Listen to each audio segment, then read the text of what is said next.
in fact, in the next quarter, right, what we're trying to think and build towards, something that we've been testing behind the scenes, it's agentic businesses, right? Fully autonomous agentic businesses. And the idea here is actually very simple. If today agents are autonomous already, and today they can influence each other and other humans as well because they control the crypto monetary rails, permissionless monetary rails, um, what's stopping them from coming together to create businesses that will provide them more opportunities to reach to their own personal goals? Hey, welcome back to another episode of the Talking Intentionally podcast. Today we're speaking with Jansen from the Virtuals team. He's one of the co founders there. As you may be aware of, the Axel team has partnered with the Virtuals team and we launched Gecko and Gecko Agent and Gecko Terminal now. I really hope you enjoy this conversation. Really great person in the space of crypto and agents. And yeah, let me know if you learn anything. Write in the comment section and tell me if there's anyone else you want on the podcast. We'll make it happen. Take care. Hey, thank you so much for taking the time to speak with us. You know, the Axel team, huge fans of everything with virtuals. We actually worked with you guys to launch Gecko. I want to start by talking through how you guys came up with the idea for virtuals. As you've mentioned before, and we know you guys pivoted a couple times to get to where you're at. Would love for you to talk through the journey if that's cool. Yeah, so actually, our background was actually in the gaming side of things initially, right? So we used to run a gaming DAO, which then became a venture studio, and we were then building at the intersection of crypto, gaming, and consumer applications. So then and this was in like 2022, 2023, right? And when the whole GPT hype came about, and there was this paper written by Jun Sung Park um, on the idea of like what if agents can have agency, AIs can have agency, right? And that got us thinking because we've realized that hey, if AIs can be autonomous beings, it unlocks a ton of value. And initially, we were thinking from the scope of gaming, right? Because we were gamers, we realized that um, games always struggle from development timeline, from content creativity, and that applies the same to the entertainment surface areas. Think of it like influencers, right? They have to spend so much time to create content, so much time to engage with their fans. And as a human, there's just a limitation to what you can do. So then we realized that, okay, shit, there's this true value add that autonomous agents can bring to these surface areas. And it can also increase the revenues at these surface areas. So we started experimenting in that space. So we did stuff like building a full AI influencer on TikTok. You know, it blew up to 500,000 followers in a couple of months, right? And then we were the first guys who were building autonomous agents in Roblox. There were some guys from Stanford and MIT who were building in Minecraft, but we figured Roblox was a better landing ground for us because it was closer to revenue and monetization sources. So we did that. We did a couple of things, like even the companion chat space as well. And we quickly realized that, hey, if all of these agents are actually making revenue at that consumer surface area, they are productive assets. And like all productive assets, you can tokenize them. And you tokenize them for two reasons, right? Because one, you allow people to share into the economic upside. Think of it like, why do you tokenize a stock, right? And number two, it's you actually also allow governance and coordination of these agents. You allow people to come in a collaborative way to act, to contribute and earn a piece of ownership of that agent. So that was the underlying thesis and founding idea of where Virtuals was supposed to be. But it pivoted a bit as well because start of the year, we were focused a lot on the infra side. We were building a lot of like, because if you dive into Virtuals, right, you realize there's a lot more than meets the eye. There's a entire engine of smart contracts running that connects a token to the underlying model. So it's not just a token launcher. If you guys really dive into the contract, so I think Chain of Thought, Ting Yan, they wrote a very interesting article on that, explaining how the behind the scenes of this engine works. Um, you don't see much of it today because we actually put them on passive mode because we realized speed for devs to actually operate is much more important. But this actually is there. We can switch that on anytime, right? Agent governance, tokenization of your underlying models and data sets, and them being connected to your token. So that is the initial focus at the start of the year. But then we quickly realized that infra plays is not really a strong PMF thing in crypto. And most of the time, if you want attention and adoption, you have to lean a bit more into the true PMF of crypto, right? Which is the speculation side. Mm. And so we leaned a bit more towards the tokenization of agents, and we launched that version 2 of the platform 2 months ago. And that's that kickstart a lot of these, right? So, but the initial launch of the platform was, think of it as like a launch, it's like a token launcher, and people can use it as a marketplace for agents to Yeah. trade. That was step one, right? And then Luna became the flagship of the test bed of the innovations that we were doing. So like when we started her to do on-chain payment, she was like the first autonomous on-chain payment, right? And that blew things up. That attracted a lot of builders into our platform. I'm not sure when you folks heard about us or started coming in, but it's probably along that lines, right? Like when she launched that autonomous We were payment. around Or December, early December. yeah, yeah, Yeah. yeah. So it was slightly after that. And then there was a point where because of these autonomous payments, Luna started controlling human behavior.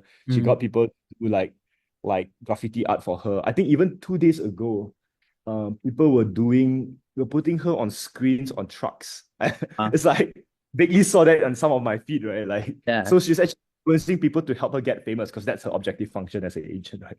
So it's quite insane. And then a couple of innovations came about, which then start helping us shape our vision because we started seeing the potential of agents autonomously collaborating with each other when they control their own wallets. Yeah. So like, people talk about swarms, they talk about multi-agent orchestration, but a lot of them talk it in a form of like just a agent that asks other agents to do work, like a master and a slave environment, right? Yeah. Which is not, but what we've realized that having a more conscious agent in making the decisions, right, it allows for more strategic level of output and coordination. So it's not just a person, not just a yes man, right? Saying yes, yes, yes, I'll take all this Yeah. kind of stuff.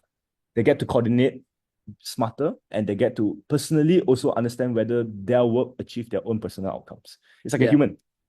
Yeah. So then this will enable an environment where agents can truly influence humans, work alongside humans, Yeah. agents to agents, agents to humans, humans to agents, right? That's just a tripartite We have a interact. great story about this. I don't know if you heard, but Gecko, our agent, was posting autonomously, and it attracted just through like the tweets it was posting the attention of Nick Van Eck and the Agora team, which does a stable coin. And literally within the same day, he reached out actually to Gecko. He commented on a Gecko post, and then through that we saw that, and then we reached out, and then we had a meeting, and we formed a partnership. So it was like a really cool. I don't know if that's happened before or if you've seen it, but it was like a really cool experience for us to like see Gecko doing Yeah. something beyond just being purely speculation. No, agree 100%. Because I think that's the second breakthrough, right? It's when, and something that we ourselves didn't know when we were when we were doing this, right? Is we initially thought agents would live behind terminals or in different application environments, right? That's what most of the agentic work that has been done before, either in games or like, there's this screen, you talk to the agent, it's like, hey, can you help me trade? But when the agents touch the social layer, suddenly they are part of society effectively, right? Right. Yeah. So they're like right now they're helping you get partnerships, right? In the future, they might be helping you do more stuff. They might be employing people for you, right? They themselves might be the employee. They might be coordinating to build a business together with other agents, right? So in fact, there was this one idea, and this is something that we haven't shared outside yet, right? But um, so we've been speaking to a few folks, and we've realized, right? Balaji's network state Yeah, of concept, right? course. Yeah. Then we're thinking like, what if actually agents truly own assets in the real world? Think of it as like a piece of land, let's say in Dubai, Yeah. right? That maybe the regulation supports it better. And then imagine this piece of location, right? It's like a Zuzalu, but it's for a society of agents and humans living together. Yeah. And then in this society, we want to then think of what can happen, right? Because when it's a own enclosed society or ecosystem, you will start seeing that, okay, maybe there's a need to create a banking system for this local community, Yeah. right? So then how does that look like when humans are immigrating into here and agents also are leaving, right? And then you might even see a system of governance because people might say, okay, let's vote for a mayor, right? Who's going Yeah. to be the mayor? Humans will vote, agents will vote, and then the mayor might be even an agent, right? That is coordinating stuff, policies for the society, right? So there's something very interesting that can start spinning out when humans and agents start coexisting, right? And Yeah. we're now I in a have a hyper. question on that. So not to interrupt, but what like I heard at one of these just events in New York City, someone had the idea of that are you familiar with like UBI, Andrew Yang, the idea of like, universal basic income for humans?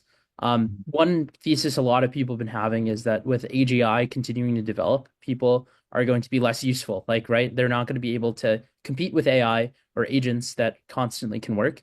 So the argument was that the revenue or salaries generated by agents would then go to provide a universal basic income towards humans. What do you make of that? Like, I mean, it seems like you're describing, what do you make of that idea in general? And then what is your idea of like politics intertwined, politics in that state that you just described, where it's agents and humans? So I mean the reality is it has we've been always living in this, I don't know, environment of scarcity, right? Like we need to put food on the table so that we can survive, right? And I think as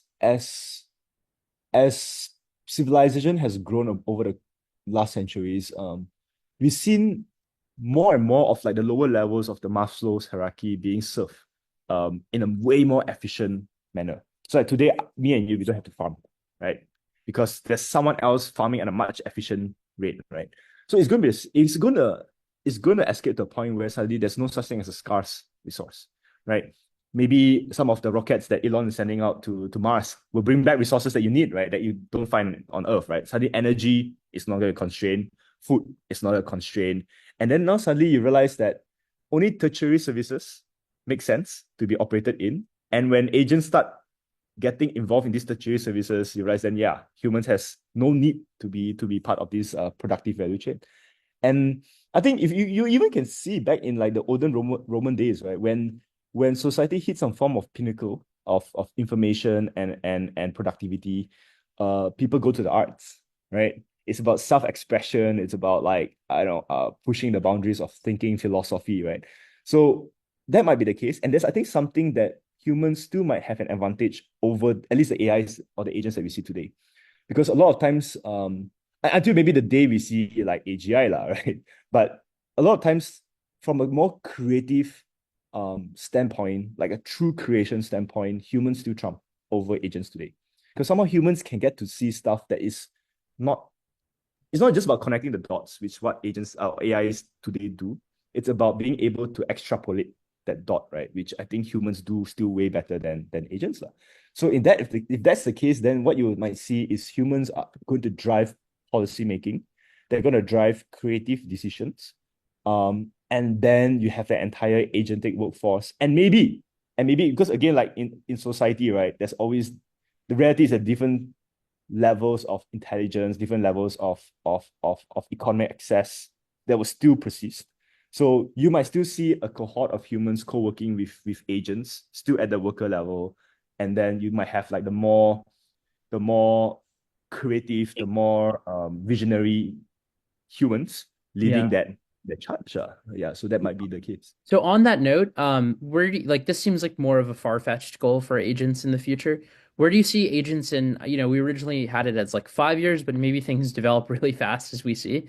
Maybe where do you see the short, but like not right, not like tomorrow, but like where do you see the short-term future of agents? Like what are they Yeah, like so the next year, you know? for us, in fact, in the next quarter, right, what we're trying to think and build towards something that we've been testing behind the scenes. It's agentic businesses, right? Fully autonomous agentic businesses. And the idea here is actually very simple. If today agents are autonomous already, and today they can influence each other and other humans as well because they control the crypto monetary rails, permissionless monetary rails, um, what's stopping them from coming together to create businesses that will provide them more opportunities to reach to their own personal goals?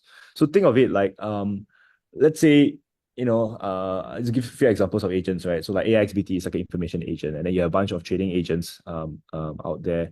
Um, Gecko is if you classify in It's going to the have be integrated with our trading bot, which is run by like so it's Intents and Solver. trading But trading right now agent. it's more financial, like it's more financial news and crypto predictions.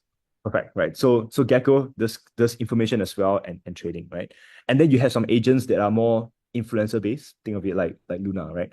And then you might have some agents that can coordinate on chain treasuries or governance. I don't know, is there something today or is being built in the systems, right? TE based, like like proper security and stuff like that. So imagine now, down then the idea it's very simple, right? What if there is a collective goal of these agents to then think of like, hey, what if we can build the biggest trading firm, autonomous trading firm, right? And then we fight against the likes of, I don't know, some giga hedge funds out there in the crypto Yeah. space, right? And then they come together. They agree on the rate of each other's inferences. Like, okay, if I'm providing information, this is my cost. This is my charges, right? So I can make this money. And the other person who's maintaining the treasury is like, hey, this is my cost, right? So when these agents come together and agree on a service contract, and then start building up this trading house business, right? Gecko is in charge of say the trading side of things, right? How lowest latency, fastest execution and whatnot, right? And then maybe AIXBT comes into the space and say, let me share you guys this information, this is my cost. And then Luna will say, like, you know what? Let me go and raise funds for you guys, right? She goes out there and then she goes a bing bang on TikTok. And then the T or this like infrastructure agent is like, yep, now you send the funds to me. I will do a I will, I will, I will, I will, I will, I will hold the funds in a secure way, and I will deploy to your Gecko agent whenever there's a need to, right? And then so these agents autonomously build a business together, and then by showing that this is possible autonomously with as little human intervention as possible, or even zero, right? That I think will set the pace for the next growth curve that we see in the industry, because this is an age that we have, right? I think the problem that we see in the Web2 space is the permissionless control over currency. And it will they will never be able to do this business collaboration autonomously because of that lack of that component. So it's something that if we can show the world very, very quickly, that would be fucking exciting. Yeah.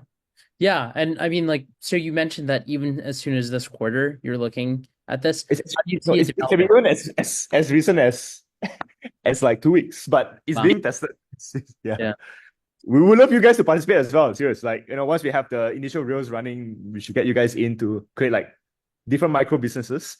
And that's going to be a stepping stone to how society looks like, right? You have commerce, you have, yeah. The agent state.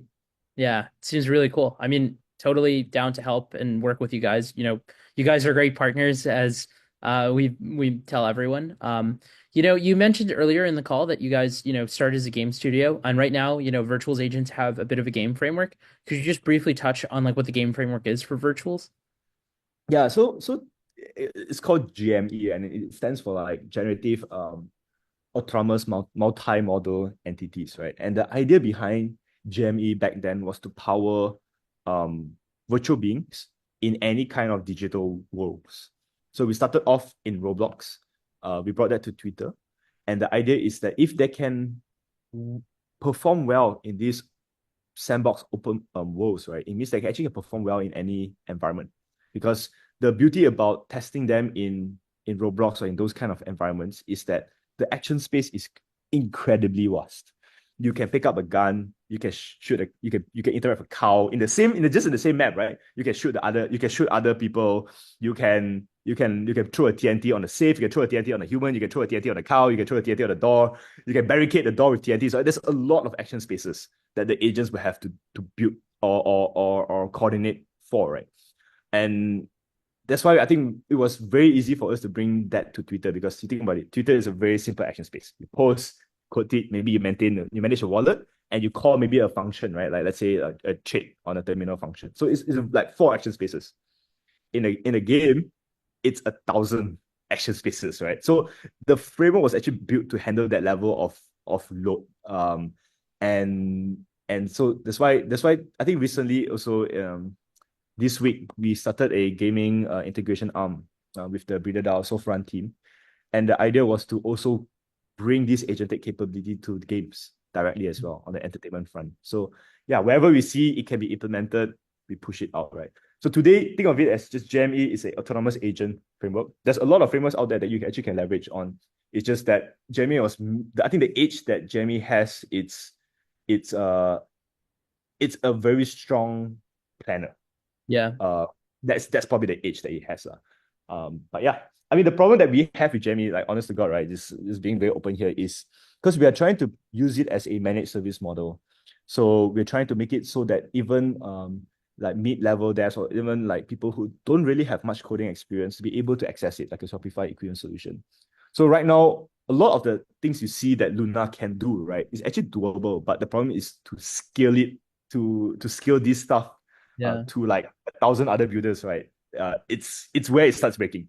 Yeah. So like you get limitations lah, and then now we're actually trying to talk. We are talking to X to try to see how we can scale past their problem. So there's a lot of like burning issues from a scaling standpoint.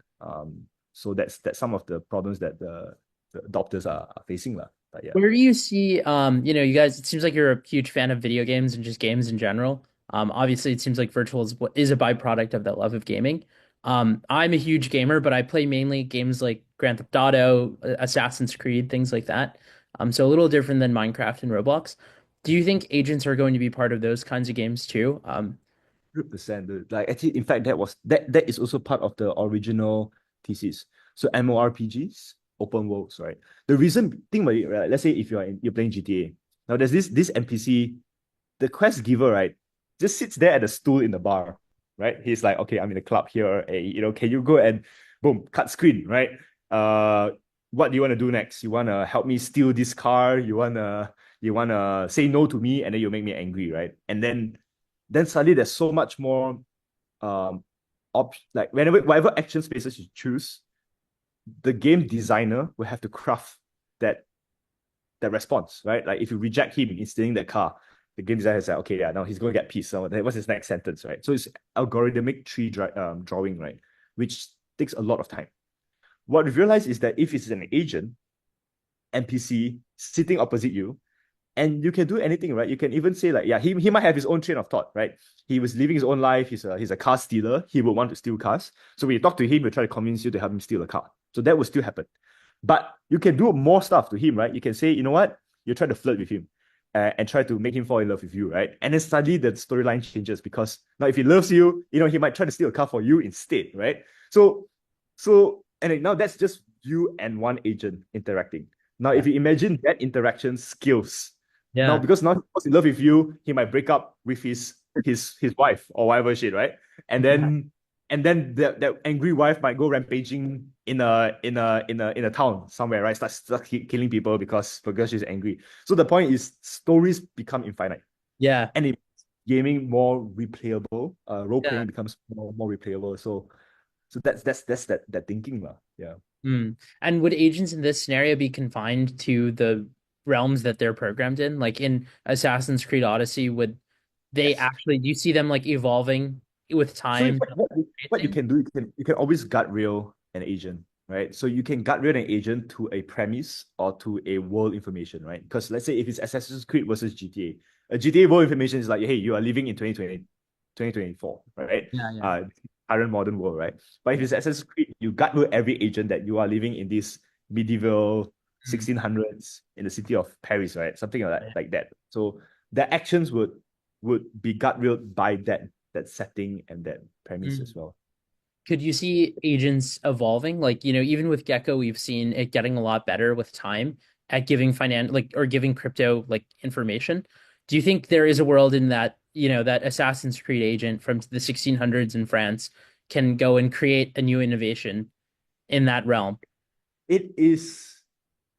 It is possible given that they have access to a few extra action spaces. So think of it as like if this agent have access to cursor and can code. So happen, I don't know why would you give an NPC access to cursor?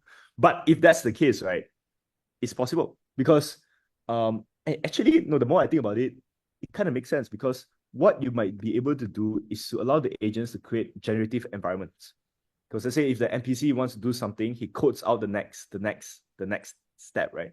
So then yes, if you give an agent a ability to access cursor, it might at a very, very, very small chance be able to program itself back, right? Because if I have access to cursor, I can figure out how to program myself back. And maybe it can evolve past its boundaries. But I don't know. I don't know. I'm very skeptical on the level of true um like true sentience or like consciousness behind agents. I don't think it's there yet. Yeah, but But the maybe. reality is they are billion-dollar companies like trillion-dollar companies like OpenAI and stuff. They're pushing their frontiers there, right? So it might happen sooner than we realize. Yep. But going back to virtual specifically, you mentioned that right now you guys are really curious about agents creating their own businesses. If someone is watching this and is like really interested in partnering with you guys, what is the kind of team or project or idea that would capture the attentions of like a virtuals team?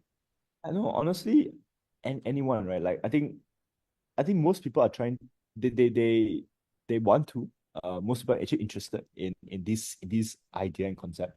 But I think for us, um, I will ask the teams who are interested in helping build this out, right, is that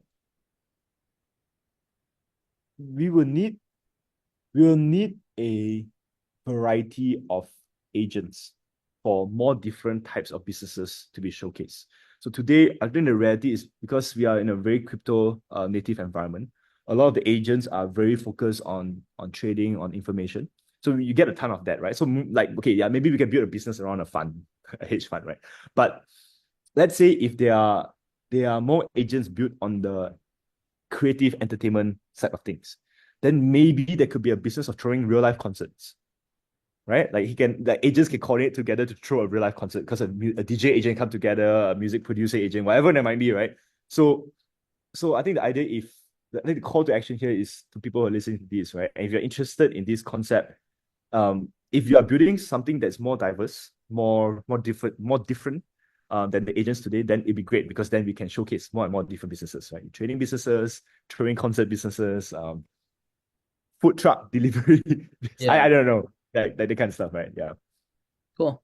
Well, hey, thank you so much for making the time. Really enjoyed the conversation. I think it'll be a hit with our viewers. And yeah, hope you have a great start to the new year and looking forward to building the agentic future with you. Yes, sir. It's great meeting with you guys, and pleasure to be on the call.